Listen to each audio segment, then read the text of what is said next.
Bismillahirrahmanirrahim. Assalamualaikum warahmatullahi wabarakatuh. Waalaikumsalam warahmatullahi wabarakatuh. Bagaimana kabar anak-anak semuanya? Alhamdulillah sehat. Alhamdulillah sehat. Semoga kita semua berada di sini dalam kondisi yang sehat dan diberkahi kemudahan untuk menuntut ilmu. Bismillah, mari kita mulai pembelajaran pagi hari ini. Pimpin berdoa kepada ketua kelas, silakan. Untuk teman-teman, marilah kita berdoa. Berdoa mulai.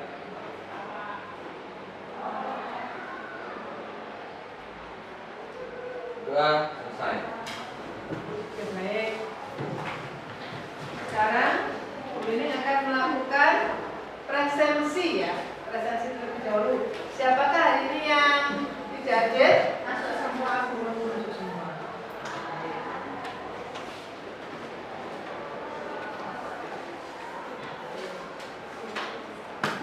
Sebelum memulai pembelajaran, mari kita cek dulu apakah tempat duduk anak-anak sudah bersih, apakah sudah rapi. Coba dicek dulu di dalam meja, di bawah. Jika ada yang belum rapi, anak-anak boleh mengambil dan memasukkan ke tempat sampah.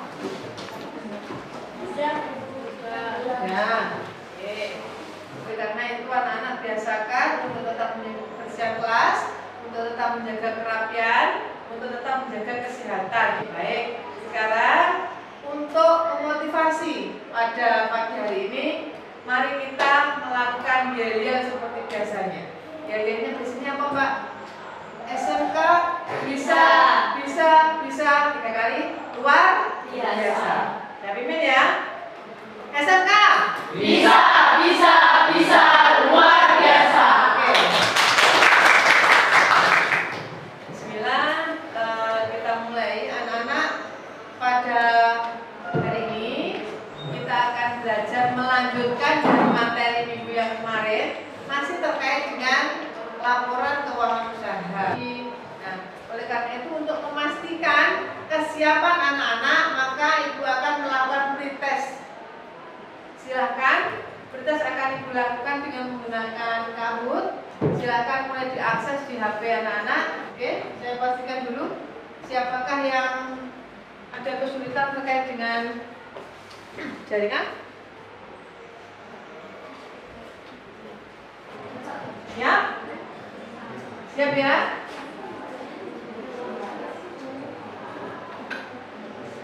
Oke, dipersilahkan untuk memulai pretest pada pagi hari ini.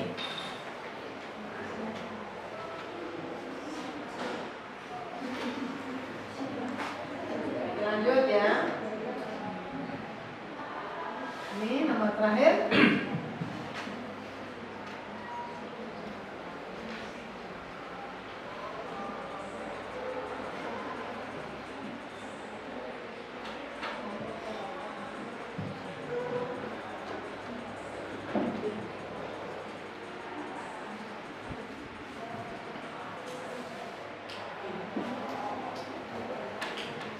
Siapakah? Kita lihat. Iya. Oke. Ya, siapakah? Oke, tepuk tangan dong. Kan anak, jadi pretest pun kita perlu menggunakan media yang menyenangkan. Supaya apa? Supaya kita bisa lebih menyukai apa yang kita pelajari pada pagi hari ini. Nah, jadi pembelajaran kita pada hari ini, eksistensi lanjutannya nanti anak-anak bisa mengaplikasikan ke masyarakat ataupun ke diri anak-anak sendiri ketika anak-anak nanti sudah keluar dan berwirausaha. Kalau ke masyarakat misalnya seperti apa, Bu? Misalkan ada UKM, mereka melakukan usaha, tetapi mereka tidak membuat laporan atau tidak membuat pencatatan laporan keuangan. Maka setelah kalian belajar pada pagi hari ini, diharapkan bisa mendampingi mereka, bisa membantu. Jadi bagaimana laporan keuangan itu nanti bisa dilakukan oleh pemula ataupun oleh orang yang sudah mengerti terkait dengan pembuatan laporan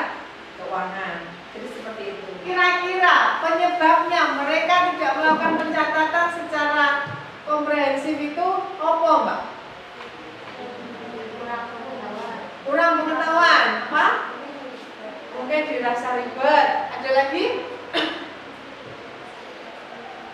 Dirasa tidak perlu dilakukan karena mungkin menganggap uang itu juga uang mereka sendiri. Jadi nyampai dibukukan gitu kan? Ada lagi? Males. Ada lagi? Ribet sudah tadi. Oke, ada ribet, males, kurang pengetahuan, merasa tidak perlu dibukukan. Itu bukan alasan yang bisa disalahkan. Karena mereka belum memiliki pengetahuan terkait dengan bagaimana cara tata kelola pencatatan laporan keuangan. Oke, itu tujuan kita belajar pada pagi hari ini. Jadi tetap semangat supaya kita tidak tegang, maka mari kita rendahkan tangan kita ke depan. Belok ke sini. Belok ke sini. Turunkan. Oke ya. Jadi kalau merasa ini belajar akuntansi ini kayaknya tegang semua. Caranya seperti itu. Di sini, ke sini, ke sini, turunkan dan turunkan. Gitu ya. Oke, adakah yang bisa membantu saya? Apa itu laporan posisi keuangan? Leni.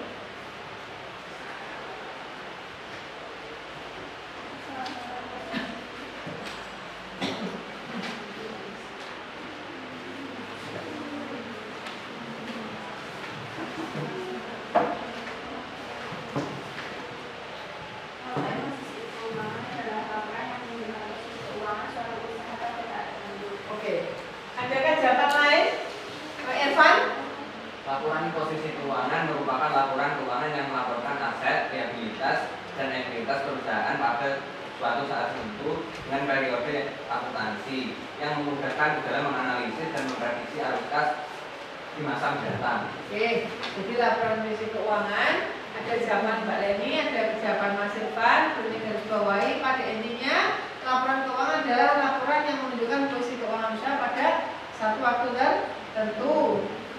Apakah satu waktu tertentu itu satu waktu masa laporan keuangan akuntansi? Disimpulkan bahwa sebagai alat untuk menganalisis perubahan kondisi keuangan suatu usaha secara berkala. Jadi secara berkala itu maksudnya seperti ini. Dari tahun misalkan 1 Januari sampai 31 Desember 2021 laporan keuangannya disajikan. Nanti ada laporan keuangan mulai dari Januari sampai 31 Desember tahun 2022 secara berkala. Maka bisa dilihat tahun 2023 bisa melihat laporan tahun 2021, bisa melihat tahun 2022. Apa jadinya kalau kelewat 1 tahun saja? Pasti akan amburadul. Karena apa? Tidak ada yang bisa dilihat laporannya. Bagaimana posisi asetnya, bagaimana posisi utangnya, bagaimana posisi modalnya, bagaimana posisi arus kasnya. Yang terjadi apa? Tidak bisa mengambil keputusan apapun dengan tepat. Sekarang apa saja komponen-komponen laporan posisi keuangan? Jadi laporan posisi keuangan itu adalah neraca ya. Jadi komponen-komponen neraca itu apa saja? Coba bantu saya, Fanti. Oke, aset, liabilitas, dan ekuitas. Sekarang anak-anak amati terkait dengan materi yang Ibu ini sampaikan. Ada beberapa pertanyaan yang akan saya tanyakan. Coba sekarang pada komponen laporan posisi keuangan yang menyebutkan ada aset, ada liabilitas, dan ada ekuitas. Sekarang saya mau tanya, aset itu apa? Sri Susanti.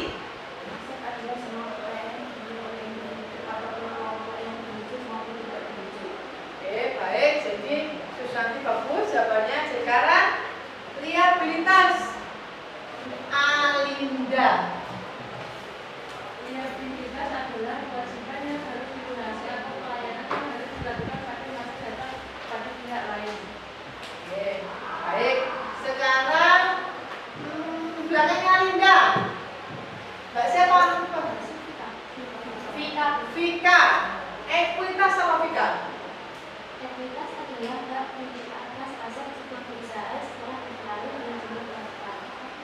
Oke, jadi bagus Vika. Jadi ekuitas dan urutan milik terhadap aset usaha. Jadi ketika ekuitas itu ketika aset dikurangi liabilitas maka akan muncul atau ditemukannya ekuitas. Ada pertanyaan? Tidak ada. Ya. Nah, anak-anak,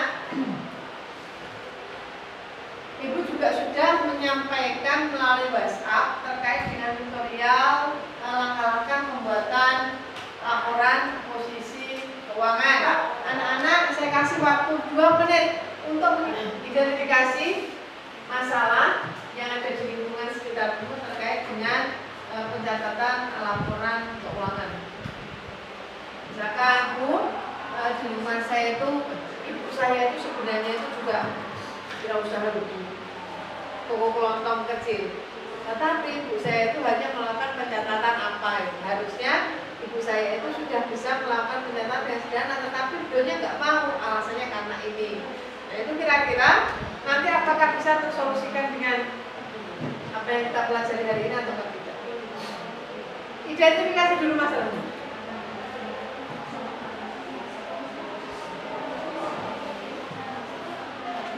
Ada sudah? Oke, Dian, Mbak Dian.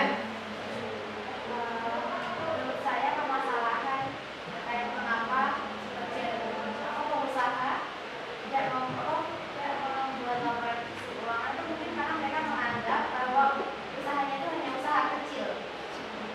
Jadi kayak mereka berusaha kan cuma kecil-kecilan aja. Jadi tidak perlu untuk terlalu terlalu rapi, terlalu ribet juga. Menganggap usahanya kecil.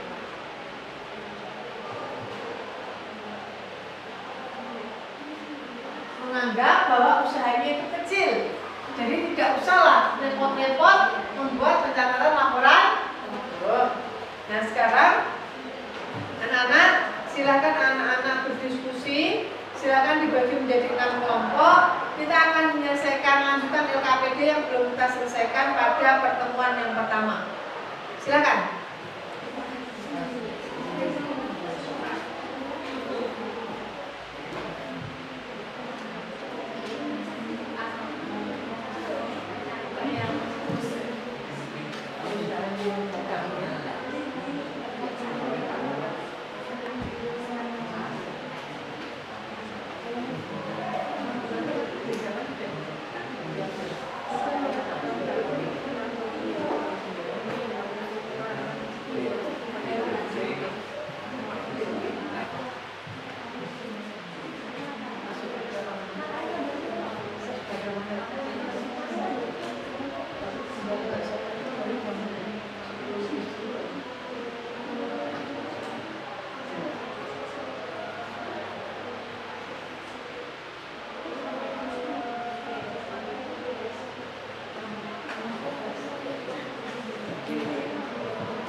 Hasilnya sama. Oke.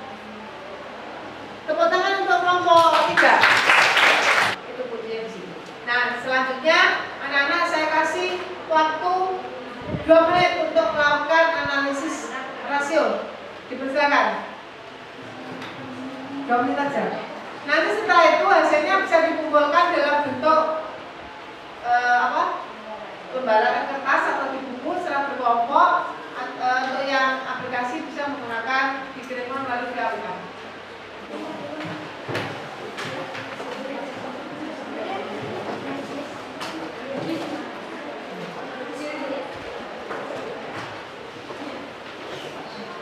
Satu, untuk yang aplikasi bisa dikumpulkan melalui WA.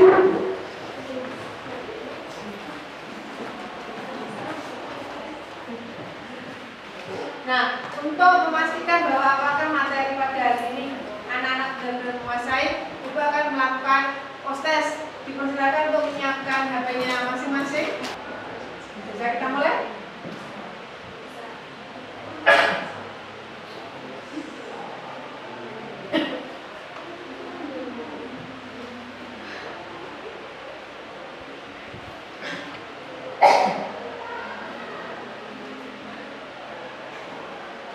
Silakan.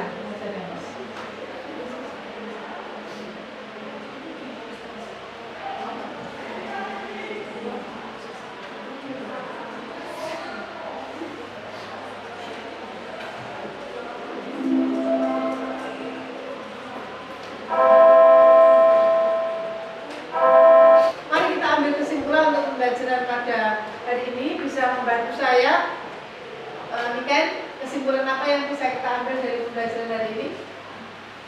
Kesimpulan yang bisa saya ambil adalah ternyata penggunaan aplikasi dalam pencatatan keuangan itu sangat dibutuhkan, terutama bagi usaha yang masih pemula, karena akan lebih efisien waktu dan tenaga. Oke, baik, bagus Niken. Jadi kesimpulan pada pagi hari ini, pembelajaran kita adalah penyusunan laporan keuangan itu menjadi mudah jika kita memang menguasai ilmunya ya. Terus kemudian jika pemula bisa menggunakan cara penggunaan aplikasi keuangan, ataupun yang bukan pemula supaya memudahkan dalam pekerjaan buatan laporan keuangan. Oke, baiklah anak-anak, sebelum kita akhiri, mari kita rapikan dulu. Buku kita dirapikan, semuanya dirapikan, dipastikan tidak ada yang ketinggalan. Semoga pada pertemuan mendatang kita dalam kondisi dan suasana yang lebih baik. Semoga ilmu yang kita pelajari pada hari ini menjadi berkah dan bermanfaat untuk semua orang. Mari kita tutup dengan bacaan doa. Kemudian mohon maaf jika ada kesalahan selama dalam menyampaikan materi, baik yang saya sengaja maupun tidak saya sengaja. Silakan pada berdoa. Untuk mengakhiri kegiatan kali ini, marilah kita berdoa. Berdoa dimulai.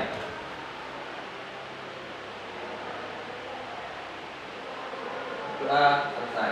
Terima kasih. Sekian. Wassalamualaikum warahmatullahi wabarakatuh. Waalaikumsalam.